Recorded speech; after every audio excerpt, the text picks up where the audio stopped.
us is new to us. How can we reject all these things? My father, your father, that father never go and key in any governor to go and take tuwo or rice or anything in Ikene.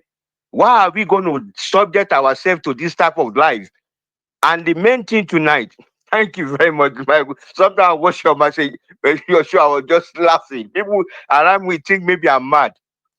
When you talking earlier on about those people that the Fulani, they master them how to con Nigeria, they dupe all this money better than anybody. We all know that one since the 80s. We all since 1982, we all know those one. Anybody from Lagos Island will tell you one thing. There's one man in Lagos Island borrowed a chain. They call it Baba Shehu in the 80s. I don't know, maybe Fulani or anything. If they rate anybody, they will release this man. They will not even touch him. And those are the one that wreck National Bank and wreck many bank in a Bank of the North, all those things in those days. Why those people never get arrested? Well, now we know. Okay, I'm coming to the point now. I'm coming to the point. I've been listening to your show most for the last 2 years attentively. Look at it this way. February last year, Punch newspaper published that Malami and the rest of people, they embezzle or they keep money, they save Nigerian oil money, $76 billion. They say no, it's not 75, it's 69. Nobody talk about it since then. Not anymore. One guy come to TV talk show. The guy said everything in front of everybody. Nobody say anything to it. You know why? Because Baba Tinubu is a thief. He have already cut a deal with Malami and everybody that Malami have already bloody fooled him that they will give them 25% of the money to Nigeria. Shikeno, leave it or you take it. That's why Nigeria is not going anywhere. It's not that these Fulani, they are brilliant, they are this, but that's the way they plan Nigeria. Since the 1980s. They stole 140 something billion naira. Is enjoying his money right now. Shadia stole over 1.8 trillion naira. The court said that she should refund 950 billion naira since September or October 2023. Up to this moment, she never refunded. Nothing. And she's never been called back to any court till today.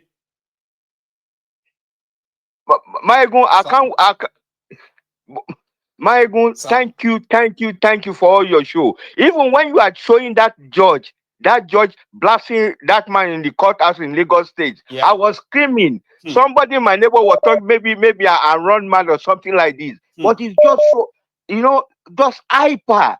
Because the lady was blasting, I was so happy. But Baba Sokpe is going to end soon in Lagos State because there's many people don't like all this thing going on. But at the same time, let me end this thing so soon. When it comes to Muslim ticket, when people are laughing at Muslim, but please, I always listen to what some people are talking on this show. And I like what you always said. Most of the people that they reject Baba Tinubu in Lagos, they are Yoruba people. Yes, they are. Most of the people who vote for Obi in Lagos, they are Yoruba people. That's right. I have a nephew who is in Lagos State University. He have already told me then that he's not going to vote for Tinubu. They're going to vote for this. They're going to vote the right. I was begging him. I'm a Yoruba nation all the way. I don't want Yoruba to split. I'm not ashamed to say that. And that boy, he tutored me. He said Tinubu will never win. I said, okay. And all those boys, they vote for Peter Obi. I don't vote because I'm here in London. Don't lie. We all saw that. And most of the people who vote for Peter Obi are Yoruba youth. It's not about we are talking rubbish or anything. It's not obedient, disobedient. Everybody should pack their bag and go to where you come from. That's how we're going to win this war. I love Nnamdi Kanu. I hope they release him. I hope this thing start again. That's the only way. But if you stick to one Nigeria, Obi will do nothing. Obi can't do nothing. She can't do nothing. Nothing. Make una listen. Obi can't do nothing. If the anchor will be tomorrow, you can't do nothing. So the best let the revolution start. And everybody, if you say one Showore can't do nothing either. No. The only thing, let everybody go their way. Thank you, Maribu. I love your show every day, man. Thank you very much. I love you. Thank you very much for your take every day. Here is another caller, and I bet this must be your show every day. Prince Adewale from Canada. How are you, Baba? Yes, sir. I'm good, Baba. Thank you. Thank you so much. Thank you for the show, brother. Thank you very much for calling in. Please. Yes, sir. I wanted to speak a little bit about that EFCC guy that lost his life. You know, I'm not a savage, and I'm sure many of us are not people that wish for people to lose their lives in such manners. Yes. But I'm also happy that it happened. Wow. It's unfortunate that guy had to sacrifice his life. You see, Nigeria is such a lawless contraption. It's such an evil entity that has destroyed lives consistently for 125 years. There was a similar story in 2021 in Abia State. There was this guy, Ifeanyi Ejiofor. The video is on YouTube. That's how ridiculous this stupid country is. Ejiofor was attacked at his house at 3 o'clock in the morning by GSS and some soldiers. When they got to his house, Ejiofor was hiding in the roof. So they shot his aide. They kidnapped his brother. His aide that was shot and killed. They dragged his body, put the body inside one of Ejiofor's car with the brother that was kidnapped. Then they drove away. The next day, that vehicle was found burned to the ground with the dead body of Ejiofor's aide. And nobody went to prison. And all the evidence is out there. It's literally on YouTube. Like the entire world can see this. So this is the type of country where Ifeanyi Ejiofor happened to be Mazi Nnamdi Kanu's lawyer at the time as well. Yes. Go ahead. Yes.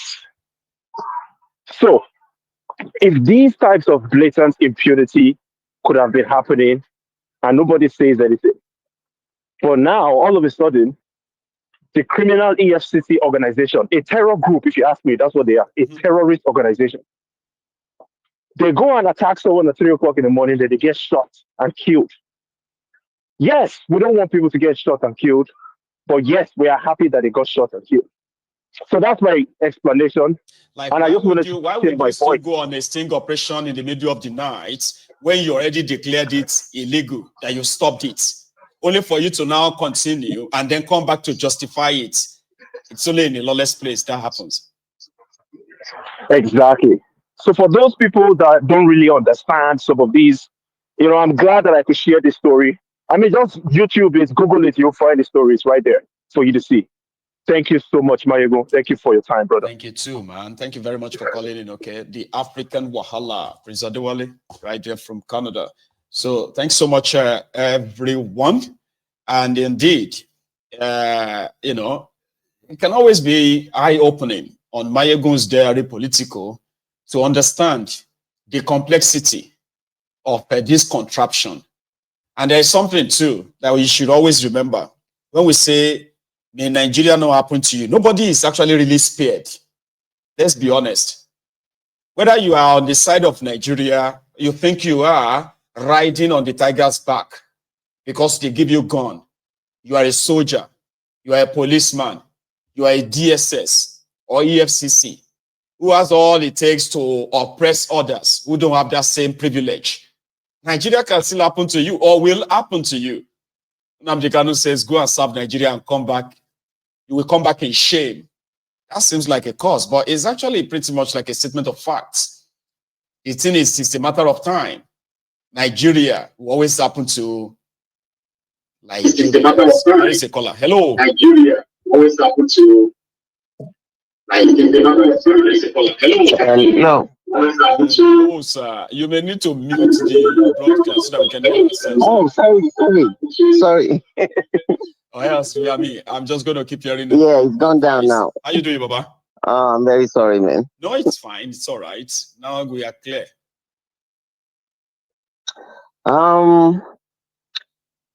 There's a saying that when you live in a country and then you're afraid to come out and say the truth, and then the authority in question comes out and tries to twist the truth, then you should know that's a lawless country.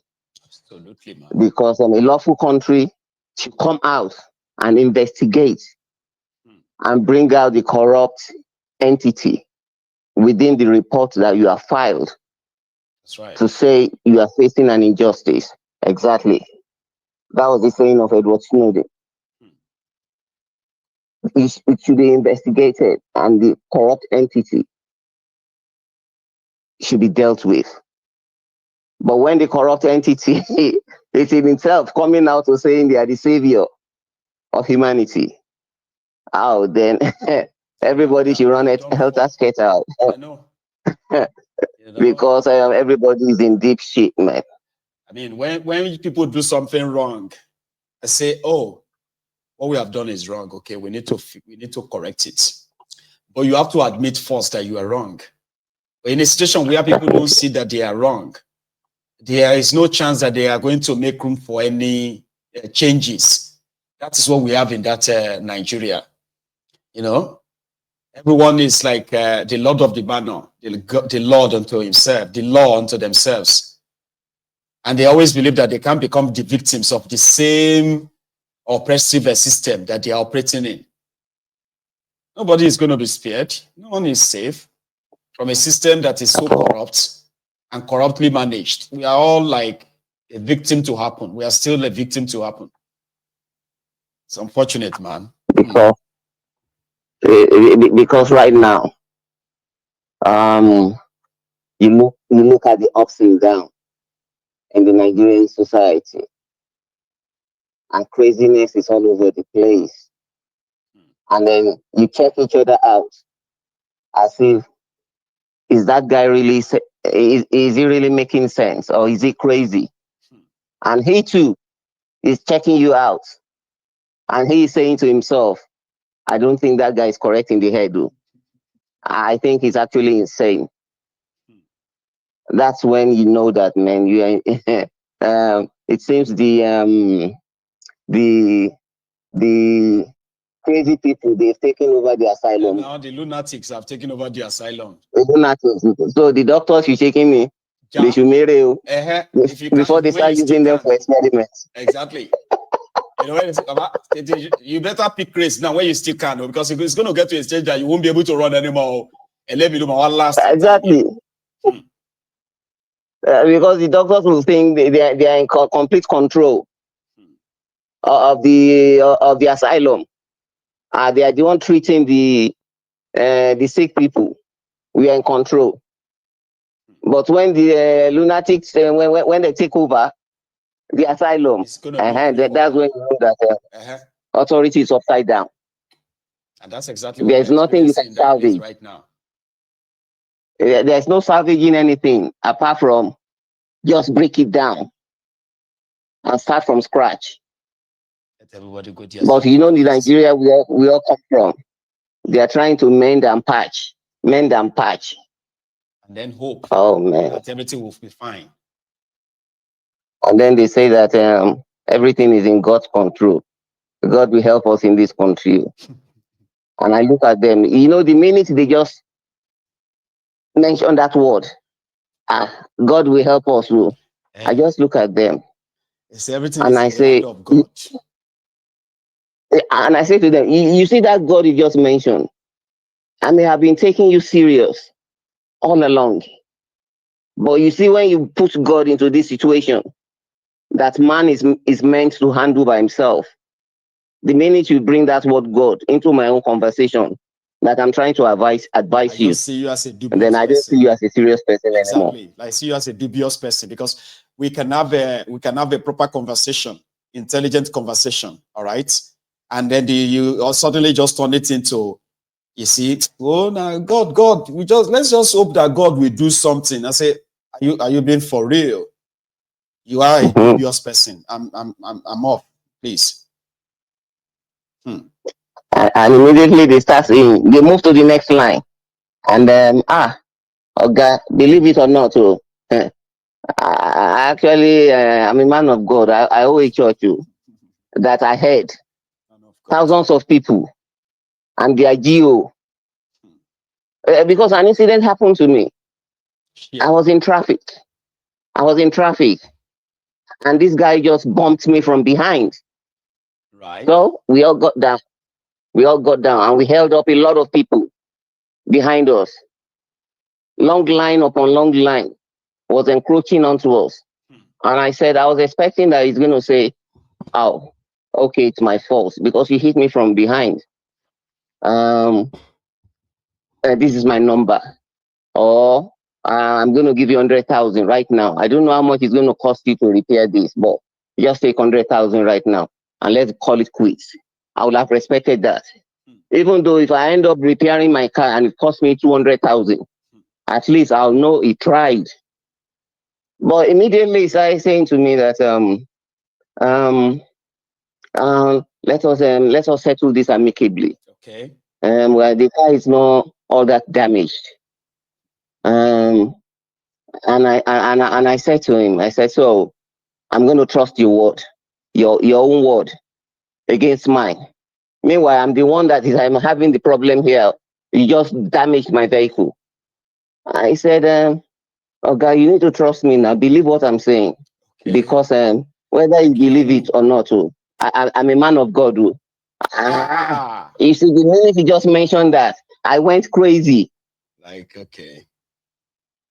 I just went crazy. I said, you know what? That word you just mentioned, that sentence you just said now, it seems we have to go together to the police station to sort this out. I don't trust you. I'm sorry, sir. Please give me your card details, okay? Like, I'm sorry, I can't trust you. I don't trust anybody that claims to be a man of God in this manner. Because I'm a man of God. I said, even though I was going to forgive and forget and just drive away because of the way you've been speaking all along. But now that I just mentioned God, you're a man of God, I should believe it or not. You control a lot of congregation. I just went mad. And I said to him, I said, you know what? Just make sure go in front, go in front of me, and I'll drive behind. Follow you. The next police station you see, just enter. Because if you don't, I'll be by your back everywhere you go. Where you go. I'll be taunting you everywhere you go. So just make sure you do the right thing. He said, oh God, what have we done? You know, we were supposed to actually trust people who are genuinely men of God. Sure you get now. Because they are meant to be honest, very honest. But you have dishonest people who have abused their privilege. A lot of people have fallen victims of their deceitful tongues. Okay? And then they will begin to possibly threaten you with, you know, thou shall not touch my anointed. Now that one, they pay me most of the time, Baba. When somebody says, you know, thou shall not touch my anointed. It's like, I am also anointed. So if anointed is touching anointed, that means God no go vex with that. Exactly. Have you now? Even if you just mention to me, you're an Alagio, or you're an Alagia, you've been to Mecca, what good is that to me? You get? I'm not interested. It's manipulative. That doesn't solve the problem you just caused right now, does it? No, it doesn't. And then you're telling me of your religious affiliation. Mm-hmm. That is where Nigeria is the way it is up now. Manipulative. You know, people use that to manipulate others. And it's unfortunate though. Here you get. Because you see when you see genuine people who are men of God, they don't cheat people. Do you understand? They don't. They don't want to cheat people. But when it comes to some people who claim to be men of God in that contraption, they just want to manipulate people. They want to use it as a get out of jail card, kind of. Here you get. They say, let us close our eyes to press it. No, I know they close any eyes. Let's discuss what we want to discuss quick, I beg. So no, let's close our eyes. I said, why? I can discuss because I've discussed, Jerry. When you close my eyes and let us pray. Pray about what? Because Nigeria, Nigerians are the people who are going to start a meeting with a prayer. Then they will lie to themselves all through. Then they will close the meeting with a prayer. Say, Father, Lord, everything we want to discuss here today, as it's entering our right ear, don't let it get out from our left ear. What do you mean by that? Because they will lie and lie and lie and lie, and they will close it with prayer. And then you go out there and see how shady they are. You know what I mean? And then he said, Egmont, Ayoni, you know the Ayoni, when the Ayoni logo slogan started in Nigeria, maybe around there. Or Keruba and Seraphu thing. I just looked at him. I said, Oga, Ayo Buruku Lele. Baba your Buruku, Baba nonsense lenso. Full insurance number you know.